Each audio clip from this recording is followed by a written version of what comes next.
We've got some other city staff on the line as well. For the sake of time, we'll skip a big introduction. But I also just want to mention we are recording today's meeting. It'll be posted online for anyone who couldn't attend today and also for our reference. So here's just some general guidelines we'd like to share before we have virtual meetings. So those are just listed on the slide. I'll also mention that if you're on your phone, if you have a computer that you can access, some of our mapping conversations later in our presentation will be a little easier to participate in from a computer. If you don't have access or you're just on your phone, we'll make that work as well. So just want to say that. So today's objective is to have a community conversation about the draft 2040 policy map. Before we dive into today's conversation, we want to provide some high-level background information about the Charlotte Streets Map and the Charlotte Future 2040 Policy Map. However, a more depth overview of the two projects is recorded and available online, and we can put that link in the chat. After this overview, we're going to have our community conversation. So I'm just going to walk through the 2040 policy map and how we got to the draft version of the map that we have today. And then we're going to open it up to discuss some polling questions and look at the map and give everyone an opportunity to provide their feedback. So with that, let's briefly review some basic information. What is the purpose of the Charlotte Future 2040 policy map and the Charlotte Streets Map? The purpose of these two maps is to help implement the vision of the Charlotte Future 2040 Comprehensive Plan, which is the guiding document for our city's growth and development over the next 20 years. The 2040 Comprehensive Plan was adopted in June 2021, and there are now several major initiatives underway to help put the plan into action. The Charlotte Future 2040 policy map will identify appropriate locations for future development in our neighborhoods. The Charlotte Streets map will define the multimodal vision for Charlotte streets to support mobility between the places we live, work, and play. And the Unified Development Ordinance will consolidate and update the city's land development regulations and zoning, so future development is aligned with the vision of the comprehensive plan.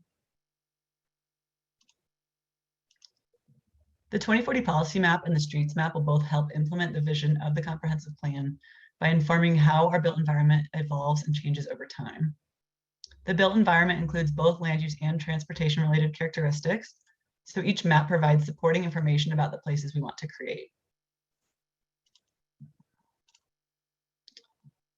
So with an understanding that both maps are intended to help implement the vision of the comprehensive plan and that they will both help inform the city's built environment over time, let's first take a closer look at the streets map, and then we'll focus most of today on the 2040 policy map. So before going into details on the map itself, it's helpful to consider what a street actually is. A street looks, feels, and functions the way it does based on all of the components expanding from building front to building front, as listed here on the screen. So these various components of the street, from bicycle and pedestrian amenities to travel lanes, all work in concert together to serve all users of the street. The streets map is the mapped vision of our multimodal street network. It's based on council-adopted policies that have been developed and refined over the last several years. It shows the recommended cross-section for all of Charlotte's arterial streets and will support the UDO to ensure that we're building multimodal streets as we grow and develop. So the streets map is currently in draft format. We want to remind you can go online and provide comments on the streets map through November 14th. There's a video available on the website that'll show you or provide instructions for how to leave a comment on the draft recommendations on the streets map. So today we're going to be focusing mostly on the 2040 policy map, but if you do have any questions or comments on streets, feel free to put those in the chat and we'll collect them and pass them along to the streets team. They're going to gather all of their comments and post responses on the project website. So moving on to the 2040 policy map. This map is a companion to the comprehensive plan and provides guidance for where and how development should occur in the future. It provides comprehensive and citywide direction for how Charlotte will balance both needs and opportunities that come with future growth. For example, the map will ensure our city can accommodate its projected growth while also protecting features that are important to residents, such as the natural environment and established neighborhoods. The mapping effort will ensure we align future growth with existing infrastructure capacity and planned infrastructure capacity so that we grow smartly and maximize our resources.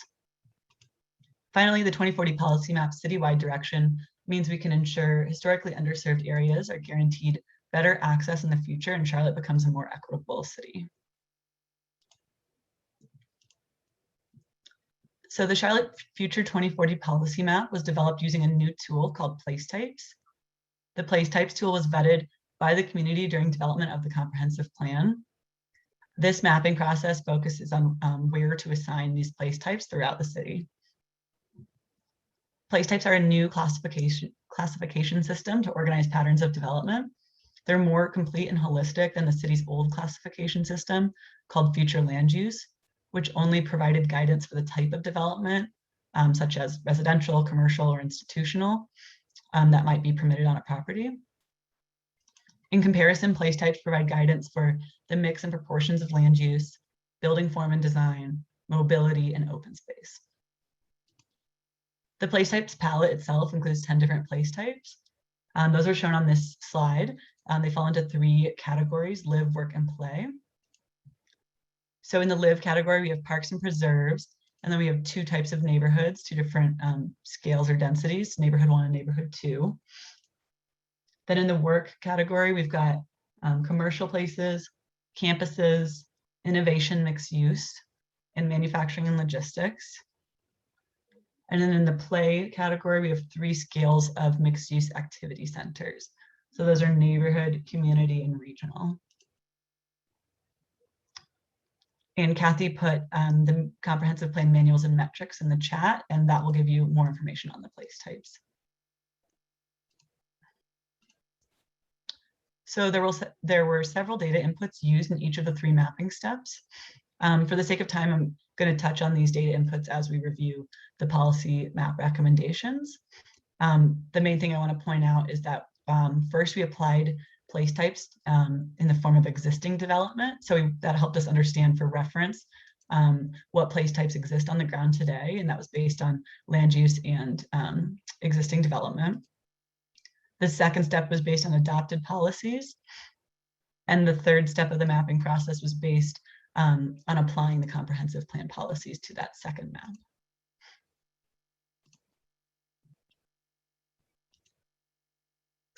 So the phase 2 community conversations that we're having right now are organized around the 15 community planning areas. Again, today's meeting is about the West Inner community planning area. So this is generally bounded by I-85, I-77, and Billy Graham Parkway. Just to familiarize us all with the map, we've also got the Gold Line corridor going up Beatty's Ford Road and the Silver Line planned on Wilkinson Boulevard.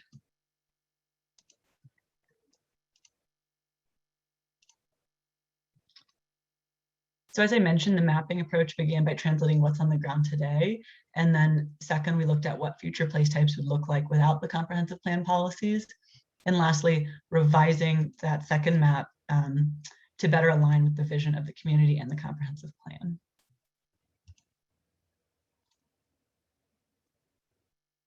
So I'm just going to step through a couple slides here and then we can stop and answer a few questions. So the first step was developing the draft 2040 policy map to look at what's on the ground today with existing development. So currently in this area, starting on the north side, we've got a lot of neighborhood 1 in light yellow and some campus uses mixed in. We've got a mix of purple manufacturing and logistics along Beatty's Ford Road and Brookshire Boulevard, along with some commercial in red. Then as we go south, there's some more commercial manufacturing logistics along other major corridors in the Silver Line. And then along West Boulevard, there's a mix of commercial and neighborhood 1. And in the southern part of the community planning area, currently there's mostly manufacturing and logistics uses shown in purple, some neighborhood 2 shown in orange, and some commercial shown in red.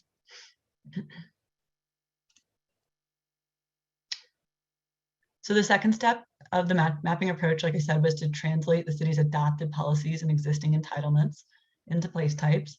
So this was based on several inputs. Future land use recommendations is the first one, and that's for areas that have previously adopted area plans that were adopted since 2010, and then zoning in the remaining areas of the city.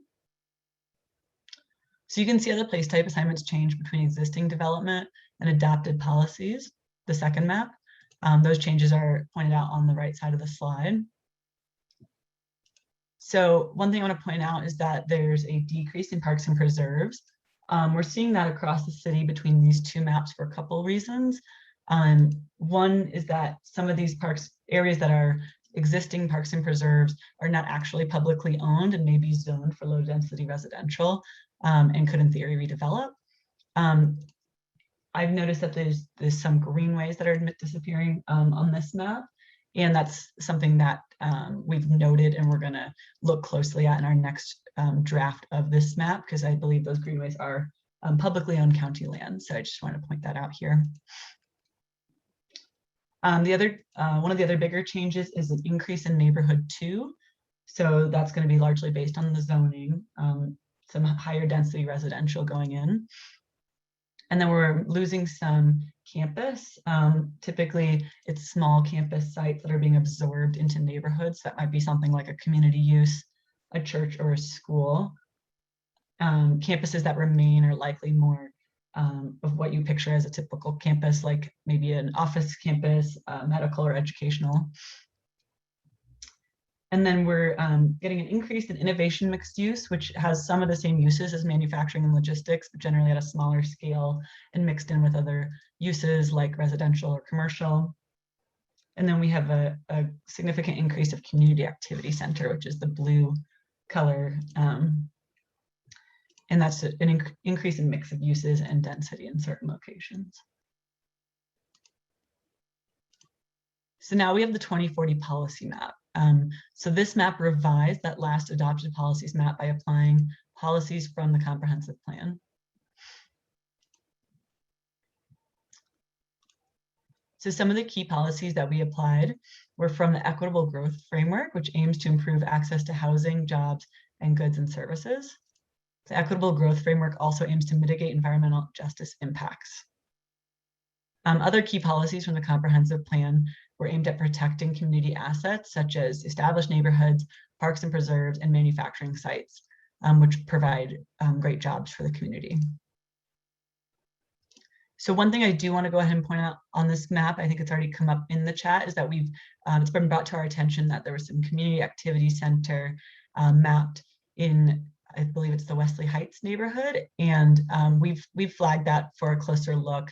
I do believe that should be neighborhood 1, and we will be making that revision in the next draft of the map. So we appreciate getting that feedback already, and we have noted that for our revisions for the next draft of the map. Another thing I want to point out on this map is that we bring back a lot of those parks and preserves that disappeared. So that is rectified in this map. We also are using more neighborhood center, especially on Beatty's Ford Road. And also there's an increase of community activity center along Wilkinson.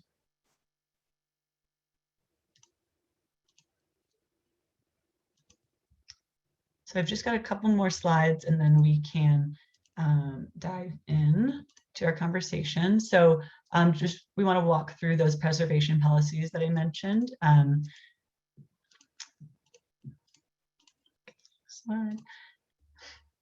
So like I said, we're, it's an important part of the comprehensive plan to preserve existing community assets, such as neighborhoods, parks, preserves, and manufacturing sites. So the areas highlighted in blue on this map show where those place types were preserved from the adopted policies map to the 2040 policy map.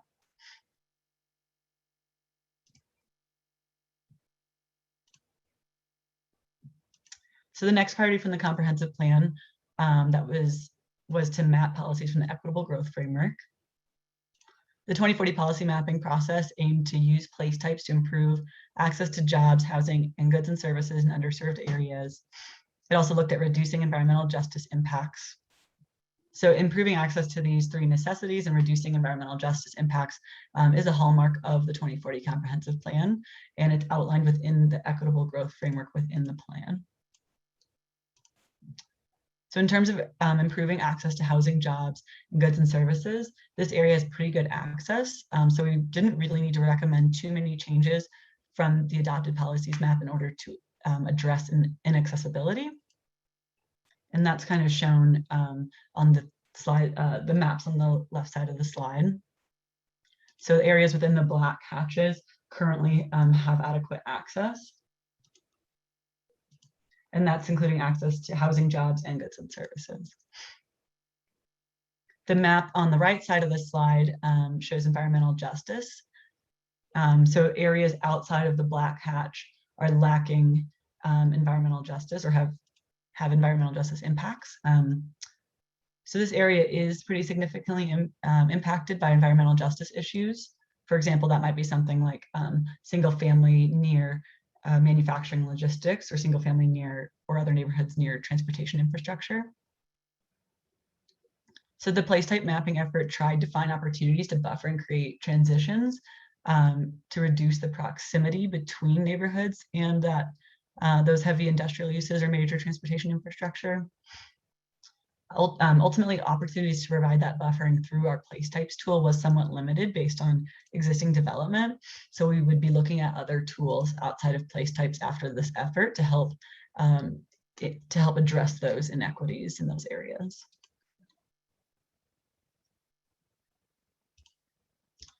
Okay, and then before I go on to our next slides, which is about allocation of housing and jobs, I'm just going to take a pause and address a few things in the chat. So I see a comment about Community Activity Center, and that's the location that I mentioned. We will be addressing that in the next draft of the map. In, let's see, the Walnut Ave and Woodruff Place area. So yeah, we will be correcting that to Neighborhood 1 in the next revision of the map. Thanks for pointing that out. Then we've got, it would be extremely helpful if the vacant properties could be more clearly shown and the amount of vacant properties shown. This would apply for all area planning maps. And I see Kathy respond to this already, but I'll just reiterate, we don't usually include vacant land in our forward future looking maps. So we rather envision what the community would most like to see in those vacant areas. I'll go back really quickly to the existing development map. And here we've got vacant land. It's shown in a dark gray color on the map. So not a lot of vacant land in this community planning area. You can see some mostly along Wilkinson Boulevard, again in that dark gray color. And I see a little bit more vacant land at the southern tip of the community planning area.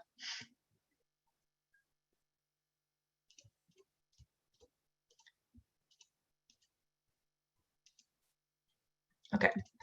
So next we want to highlight what the above mentioned place type recommendations mean for this area in terms of attracting new housing units and jobs. So the city of Charlotte is projected to grow by almost 150,000 housing units by 2040. Given the place type recommendations within this community planning area, this area would be projected to capture about 4,000 new housing units, or approximately 3% of all new housing units citywide. And then the city of Charlotte is projected to grow by almost 200,000 jobs by 2040. So again, given the place type recommendations within this community planning area, this area would be projected to capture almost 7,000 new jobs. And this is 3% of all new jobs citywide.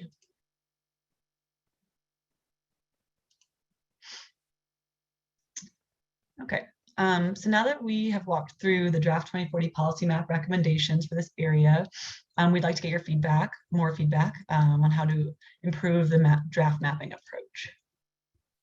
Again, right now, this is just a draft version of the map, and we'll be making revisions and releasing a revised version of the map early next year, or in January 2022.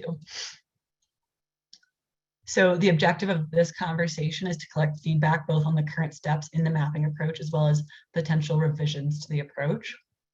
There are really two types of feedback that we can use to revise the mapping approach. First, we can identify additional steps. These would be added to the mapping approach and help the map better align with the comprehensive plan.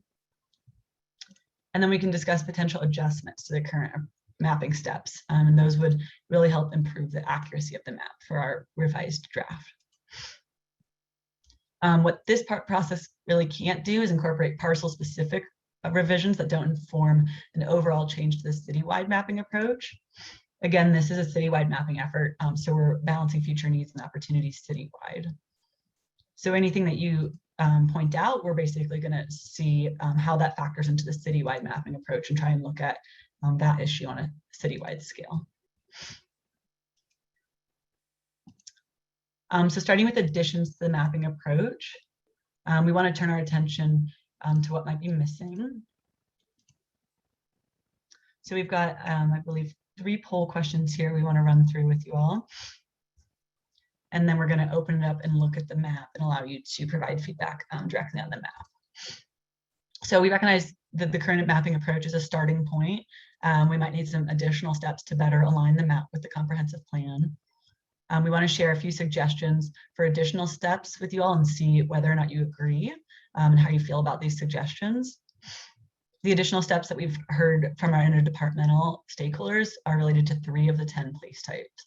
So first, looking at manufacturing and logistics, we've heard that some of the existing manufacturing logistics sites, especially close to Uptown, may be better suited moving forward for other uses due to changing needs of the manufacturing industry and the building stock that's in those areas.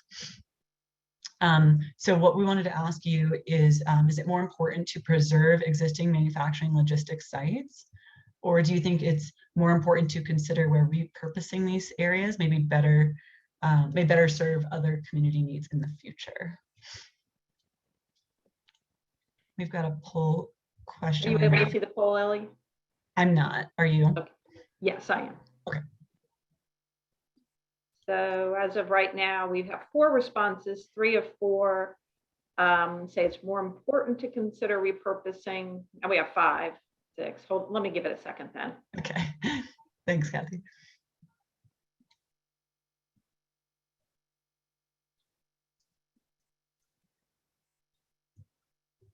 Another thing we're considering with manufacturing and logistics sites and repurposing some of those sites is the potential to provide more buffer between neighborhoods and those uses. So we're working with the economic development team in an industrial land study that they're currently conducting to help identify where those sites are the most valuable and where there might be some room for repurposing. So that's just a little more background. So let's just give it a few more seconds. We have 12 responses. Of the 12, 8 out of 12 say it's more important to consider repurposing manufacturing and logistics. 3 out of 12 are neutral, and 1 out of 12 says it's more important to preserve manufacturing and logistics. Great, thanks, Kathy.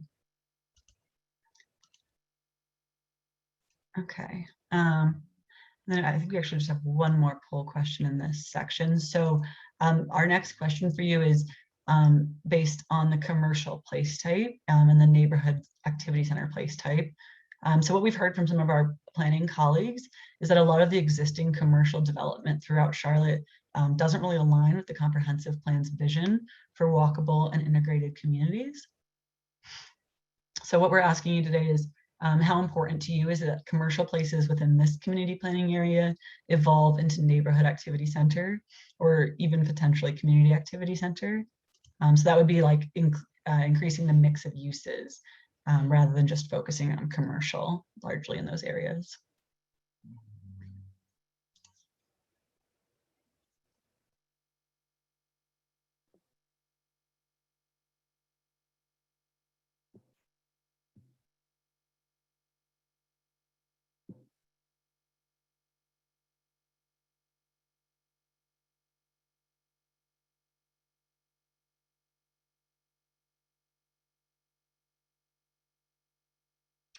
We'll give it about 20 more seconds here.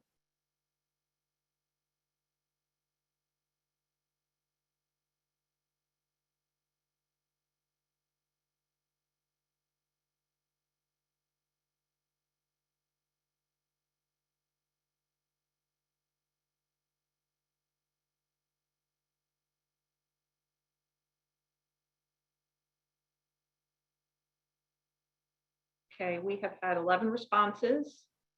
4 out of the 11 find it very important. 5 out of the 11 important, and 2 out of 11 very unimportant.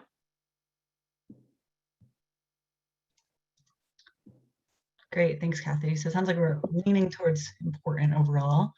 We got a few comments in the chat that community input of the best use is critical, not those with the money, that they are accessible by multiple means of transit, including foot and bike. And another comment about walkable and bikeable neighborhood activity centers in the West Inner area that support the 10-minute neighborhoods vision. And I'll just point out that while some areas may fit largely into a commercial place type today, all the place types really include a vision for better multimodal connectivity throughout. A neighborhood activity center would be even more pedestrian bike focused than a commercial place type typically. And then the area we're focusing on has a long history of disinvestment. And how can the policy map help address historic inequities? Great question, Greg. Yeah, so really we're looking at the equitable growth framework to address inequities across the city that was developed as part of the comprehensive plan.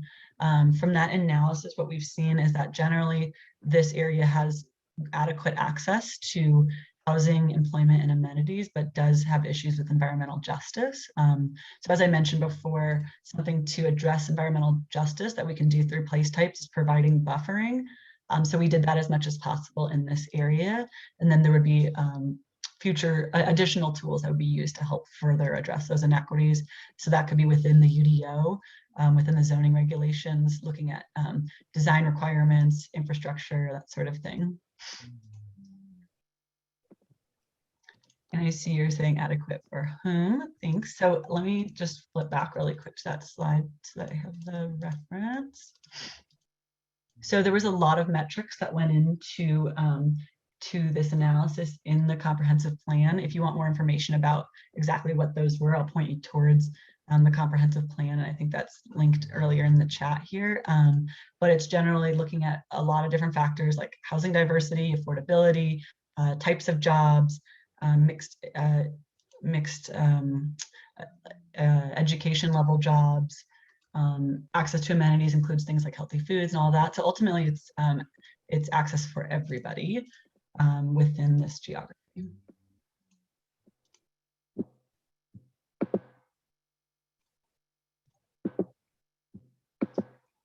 Okay, and then I see one more comment, and then I'll keep going. Investment in sidewalk and bike facilities that support access to neighborhood activity centers will be critical for all ages and abilities. Agreed. Thanks, Scott. Okay, so finally, sorry, Kathy. I'm sorry. Okay. So lastly, let's talk about any concerns you have with the draft map. Looks like we should have about just under 30 or maybe about 25 minutes to look at the map, and then we've got some next steps we want to share with you. So we want to talk about any concerns that you have. We expect we'll be able to identify adjustments to the mapping approach to help make the next draft more accurate based on the feedback we're getting during these meetings. So since we're not able to sit around the table and I'll mark up and point to a map, we're going to use the annotate tool in Zoom. So I'm just going to explain how to use that, and then I'll pull up the map. So you're going to want to open the menu bar, or it might be a view options drop-down menu on your screen. You're looking for the annotate button, and then you're going to select annotate and choose the stamp. And then we're going to use the heart stamp today. It's just the easiest to see, and it's a little bit more clear with a lot of people marking it up than using the drawing tool. So again, finding annotate from your Zoom menu and then selecting stamp and choosing the heart. So then in just a second, I'm going to pull up the map, and you can click on the map to place your heart stamp. If you need to fix or remove a stamp, you can use the undo or the eraser button. You can also click the mouse tool to get out of the stamp and go back to your normal mouse. So again, we're just using the heart because it's visible, easier to see, but you can place a stamp anywhere that you have a question or concern that you want to talk about. So we're going to give everyone a couple minutes to place their stamps, and then we're going to discuss all the different clusters or stamps on the map and give people an opportunity to speak up and provide their comment or question. And we're going to save a screenshot of the map as well. Okay, so here is the 2040 policy map for this community planning area. You can go ahead and place your stamps about areas you have questions or concerns about. If anyone's having trouble using the tool, feel free to say so in the chat or speak up and we can help get you set up. Again, if anyone's on their phone, this is not really a mobile friendly activity, but please do provide comments in the Zoom chat or speak up with a comment if you're on your phone. I'll also just remind you that we have an online mapping interface, so you can go to the project website, get a closer look at the map, and provide additional or more detailed feedback. And that's going to be open through November 14th.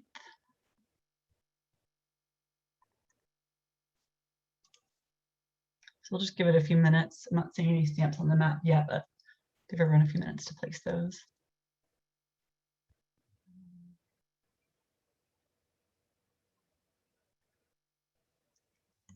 While you're placing your stamps, I'm going to respond to something in the chat. I see David said, making zoning changes impact so many stakeholders. Access to these questions are too general to address each change. Each change is personal to everyone impacted. Thanks. Yeah, so like Kathy said, also the policy map does not change zoning. This is a visionary guiding tool using place types. So this will help inform other city efforts like capital investments, the UDO, which is looking at zoning, and the streets map.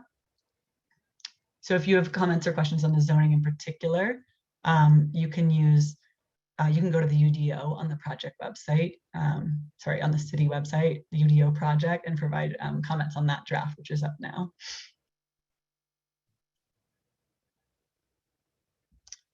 And I see Ellen said we addressed her concern. Great, thanks for joining, Ellen. To access the stamps, you're going to go to your black Zoom menu bar. You may have to drop view options, the drop-down menu, and then you can go to annotate and then click the stamp tool. You also might just have a black menu bar across the top or bottom of your screen that just has a larger annotate button.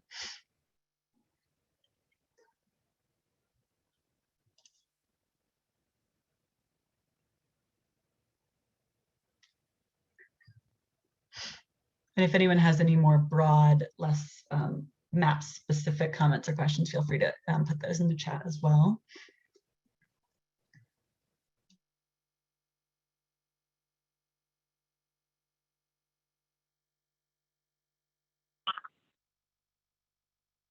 Hi, this is Andrew McClellan, Wesley Heights neighborhood. Can you hear me?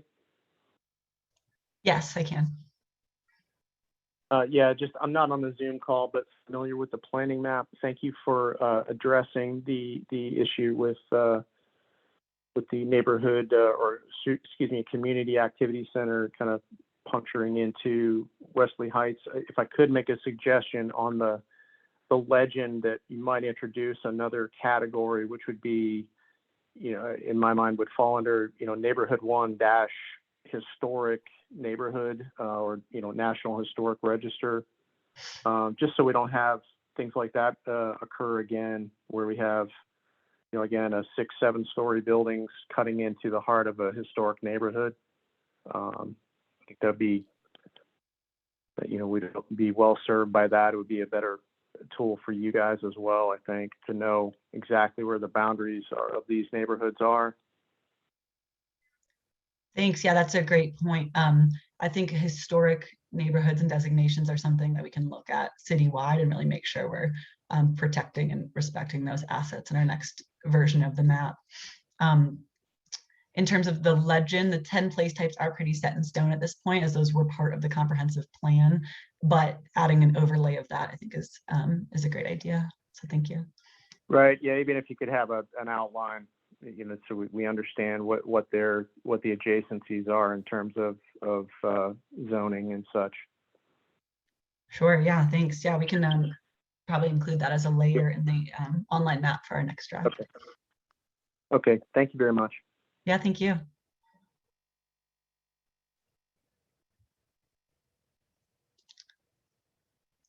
Okay, I'm only seeing, I think there was some other stamps that have since disappeared, but I'm only seeing one stamp. So let's go ahead and talk about that one. It's right on Tuskegee Road, I think I'm saying that right, near some neighborhood 2. Did whoever placed that stamp want to speak up about their comment or question in that area? Yeah, hey, this is Greg Gerald speaking. So I live along Tuckasegee Road, but I think in terms of the map generally, as I've looked at it, there are some thoroughfares like Tuckasegee that have a little bit of the kind of main street or neighborhood center, maybe I think is the designation that you have, sort of like Beatty's Ford, that aren't showing up on the map. So I think in terms of general principles, some of those somewhat larger thoroughfares could would benefit from a little more dense kind of development through a different type of zoning designation. Great, thanks, Greg. Yeah, I think that's a great suggestion. And just to clarify, we're not looking at zoning on this map, we're looking at place types, but I think your comment is definitely still applicable. And I like your idea of looking at more neighborhood centers or higher density along major thoroughfares. That also helps to better utilize existing infrastructure moving forward. So that's a policy of the comprehensive plan as well. Thank you.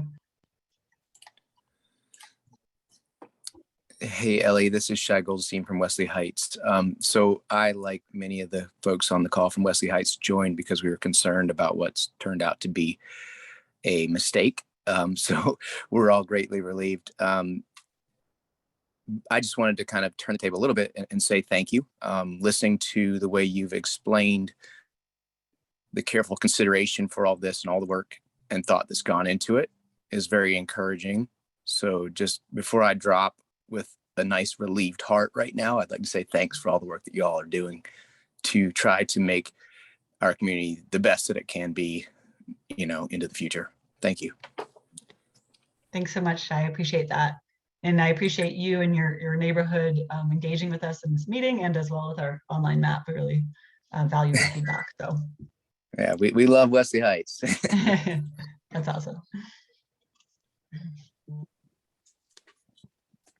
I don't see any other stamps on the map. Does anyone else have any comments or questions they just want to speak up about before we go on to next steps?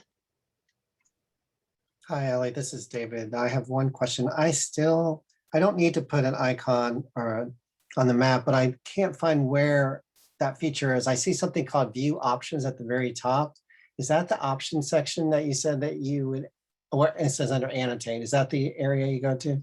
Yeah, exactly. Yeah, sorry for any confusion with that. Some people's Zoom screens look different depending on how you have it laid out. So if you have view options and then it's a drop down to annotate, and then the button is called stamp that we're using.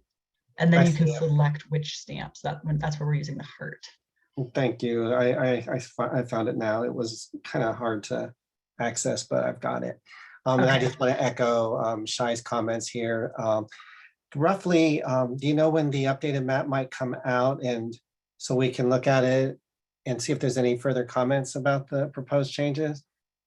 Yeah, so we're going to be completing the series of community planning area meetings by early November. The online mapping tool is available through mid-November for online comments. And then we're going to be making revisions to the map through the end of the year and launching the revised draft map in early January. So it should be right towards the beginning of January. Okay, thank you. Mm-hmm. All right, I appreciate your help. Thanks. Sure, thanks. Sorry for any confusion with the tool.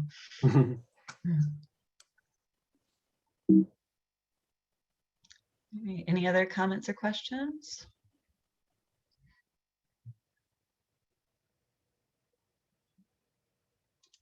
All right, not seeing any, so I'm going to go ahead and clear the stamps. Let's see, there we go.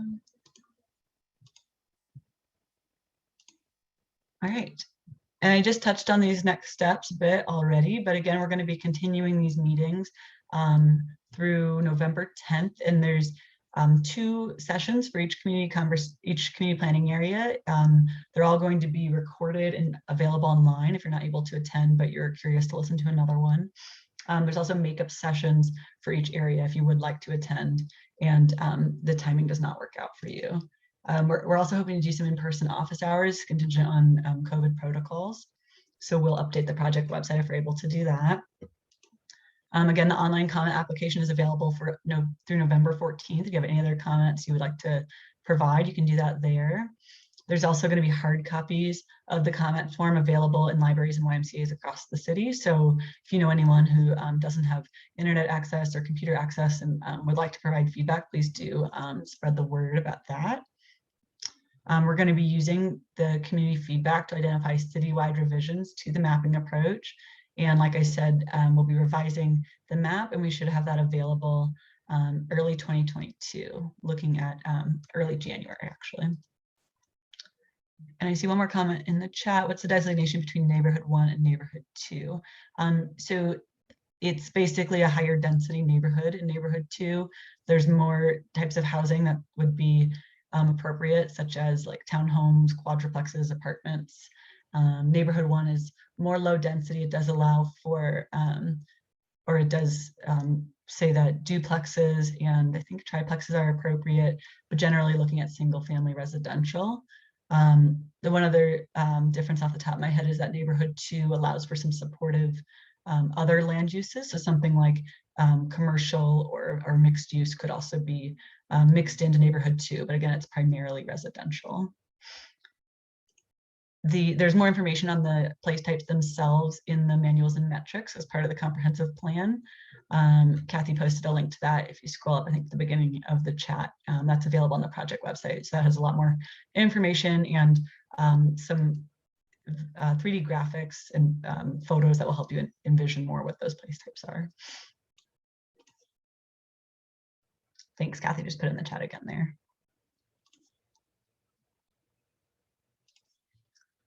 Okay, well, unless anyone has any last comments or questions, we can go ahead and wrap up a little early, but I'll stick on for a couple minutes in case anyone had anything else. Thank you all so much for attending today. We really appreciate your feedback. And it was great to have you all here today.